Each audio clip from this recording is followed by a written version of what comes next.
So the topic tonight is discernment, learning how to practice discernment with our thoughts. So in the Eightfold Path is this ancient teaching that comes from the Buddha. And this is what he said is the way to end our suffering. And we can end our suffering. I love this. I love that I can end my own suffering. And suffering is the ways that we make our life harder than it needs to be. It doesn't mean our life's not going to be hard. It doesn't mean life's not going to be difficult and that we're not going to have sadness and pain and loss and aging and sickness and death. That's part of the human package. So we're going to have pain, but we don't have to suffer about it. And that's a nice little saying, isn't it? Oh, suffering's optional. Yeah, right, sure, but how? That's what I always wanted to know. I always wanted to know, why do we suffer? Ever since I was a small kid, why do we suffer? And how the hell can we stop doing it? How can I stop my suffering? So we turn toward our mind because this is where the suffering happens. Suffering is the ways that I make my life worse. I can make my life so much worse. How about you guys? Yes. Life can be challenging and I can just start piling on, making it worse, making it worse, making it worse. So this is our task as meditators in this teaching, is to see, how am I making my life worse? How am I making life harder on myself?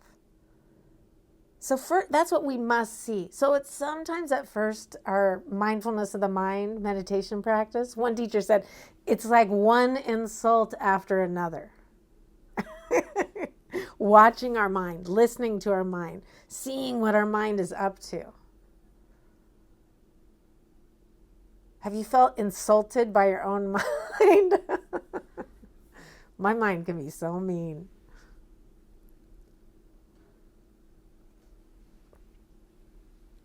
So we practice discernment. So first teaching in the Eightfold Path is one aspect of it is right view, to see cause and effect.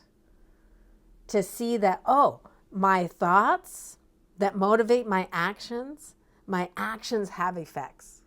My thought action has an effect. And as soon as we start to see, whoa, if I can start to change the cause, then I can start to change the effect. I can stop causing the effect of suffering in my life. We get real interested in how to do that.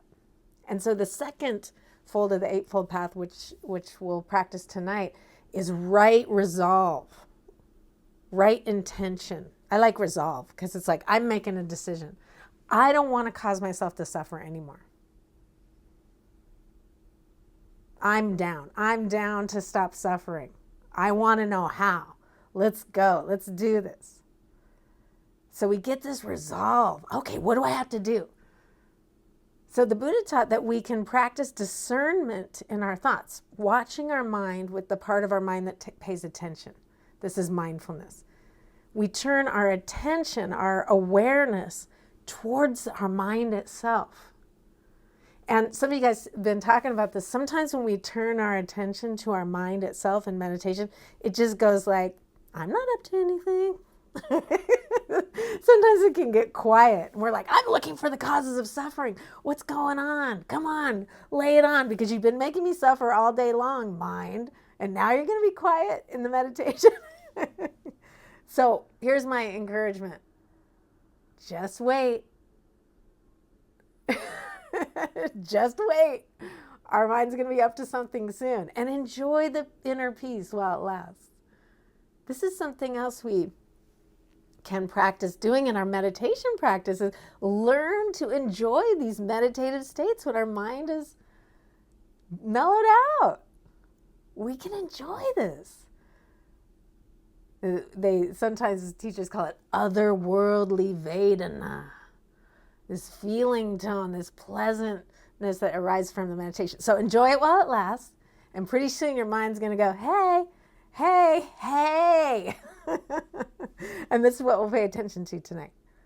What kind of thoughts are we having?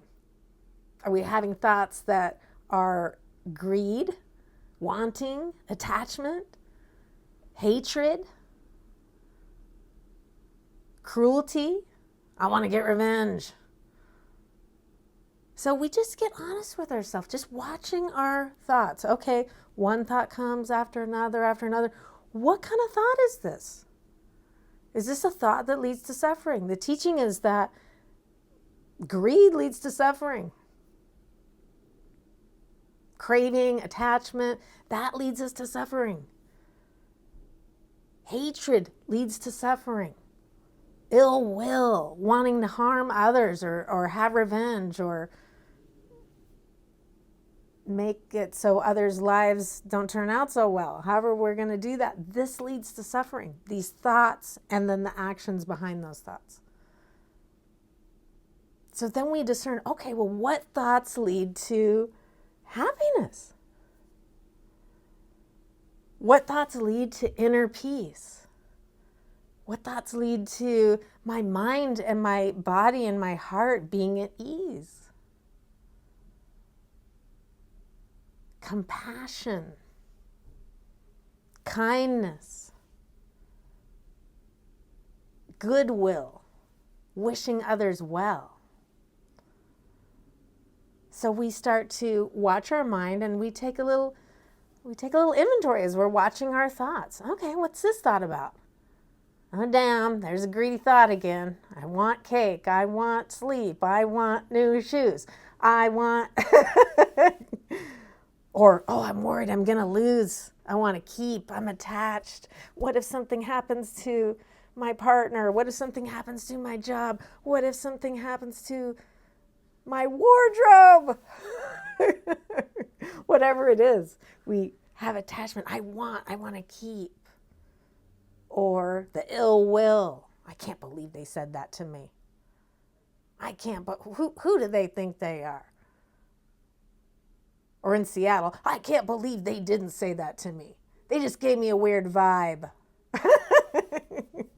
So do we have ill will? Are we having arguments in our mind? Are we fighting? And then are we thinking about taking some action of cruelty, something mean, some sort of revenge, or I'm going to show them, I'm going to teach them. So we just look, what is the nature of this thought? So right now we're just dividing our thoughts into really two categories, but I'm giving you some ideas of what they could be. Greed, hatred, and delusion. But the category is, does it lead to suffering? This thought. And you might get a taste of it in your mind as you're meditating. If you find yourself in an ill will fantasy,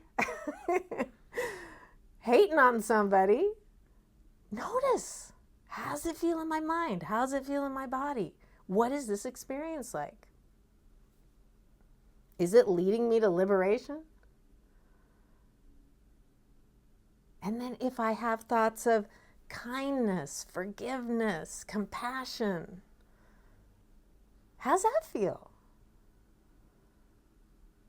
Sometimes it can be alarming how few of these thoughts we have as we just sit to meditate. How often are you just thinking about compassion or having a compassionate thought? Having kind thoughts when we think of others, when we think of ourselves. So even if it's not coming up very often, if you sit tonight and you just ill will and greed and I want and I don't want and I hate this and I hate that. I mean, it's very easy to do, right? Our mind kind of naturally goes there. Just notice it and ask yourself, where is this leading? And then if a compassionate thought comes, notice, where does compassion lead me? What kind of actions do I take when I respond to pain with compassion? What kind of actions do I take? What are the results of my actions that I take when they're motivated by kindness? What are the effects in my life? Do I suffer when I'm kind? Is my life harder when I'm kind? Is my life more difficult? Am I adding more difficulty on when I practice compassion? Or goodwill? So we start to investigate and see for yourself. Don't just believe me. This has to be experienced. These meditations and these teachings, we have to taste them for ourselves to see if it's true. We have to actually practice and experience to see the causes of suffering for ourselves. And then we can start to cultivate and turn our mind toward the states of mind, the attitudes that lead to happiness, that lead to a sense of peace and ease. And the Buddha says we can abandon. We just drop it like a hot rock. Drop it like it's hot. Just drop it, man. You start hating on somebody in your meditation, drop it. Start fiending on something that you want, that you think you need to make you happy, drop it. We can turn our attention away. This is what we practice with mindfulness. We practice zoning in our attention on what we choose. We start to have the choice when we train our mind. Right now, our mind's just like, ooh, shiny, sweet. I like this, I don't like that. But as we start to train in meditation, we can drop and ignore and abandon these thoughts and attitudes that lead to suffering. And we can start to turn our attention toward and train and cultivate these thoughts that lead to actions that lead to happiness. So right now in the meditation, and then we become resolved. I'm going to drop and ignore and abandon the thoughts that lead to my suffering, and I'm going to cultivate. I'm going to do it, man. I'm changing my life. This shit does change. It's changed my life so much. I suffer so much less than I used to. I have liberation in my life, no doubt about it. More and more and more of the time. And when I find myself caught up in thoughts that make me suffer, I can drop them way quicker than I could before. Something that used to take me a month to get over, a week to get over, now I can get over in a matter of a day, half a day, sometimes just a few minutes.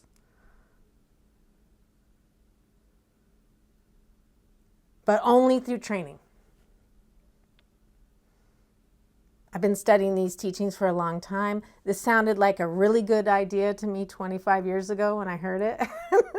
This training my mind and, compassion's the answer to dealing with pain, and kindness is the way to not suffer about my relationships. And it's taken time. It's taken consistent, dedicated practice to really be able to do this in real time in my life. So we can change our focus. We can have this resolve to abandon the causes of suffering and cultivating the causes of happiness. We can do this. So that's what this meditation is about. And the way we do it is just by labeling the thoughts, seeing the thoughts as they come and go, and ignoring thoughts of greed, thoughts of hatred, thoughts of delusion, and paying attention to cultivating and reflecting on how's it working out when I respond with compassion? How's kindness been treating me lately?